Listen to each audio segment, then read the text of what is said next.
શકીલભાઈ, તમારો આર્ટિકલ બહુ સરસ થયો. મેં વાંચ્યો આખો થેન્ક યુ. આર્ટિકલ.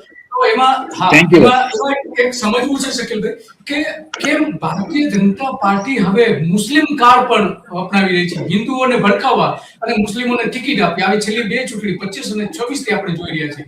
કેમ આવું? જ્યારે બીજી બાજુ પંજાબમાં અત્યારે ચૂંટણી ચાલી રહી છે વિધાનસભાની, ગુજરાત વિધાનસભાની ચૂંટણી થાય છે, એમાં એક પણ મુસ્લિમ ઉમેદવારો હોતા નથી. ભાજપ કેમ આવું કરે છે, એ થોડું દર્શકોને સમજાવશો? દિલીપભાઈ, તમારો ખૂબ ખૂબ આભાર મને ગુજરાત પોસ્ટમાં અહીંયા ઉપસ્થિત રહ્યો ગુજરાત ફાઇલમાં. પેલો પ્રશ્ન એ છે કે આપણે પાછલા કેટલાક સમયથી જોઈ રહ્યા છે ભારતીય જનતા પાર્ટી સંપૂર્ણપણે જ્યારથી નરેન્દ્રભાઈ મોદી ગુજરાતના મુખ્યમંત્રી પદે આરૂઢ થયા ત્યારથી લઈને અત્યાર સુધી ગુજરાતની અંદર એક મુસ્લિમ મુક્ત, કોંગ્રેસ મુક્ત વાતાવરણ ઊભું કરવાનો પ્રયાસ કરવામાં આવ્યો અને ત્યાં સુધી કહેવામાં આવ્યું કે ગુજરાત વિધાનસભાને મુસ્લિમ મુક્ત કરીને ગંગા જળથી એને પવિત્ર કરવામાં આવશે અને એવા પ્રયાસો પણ થયા.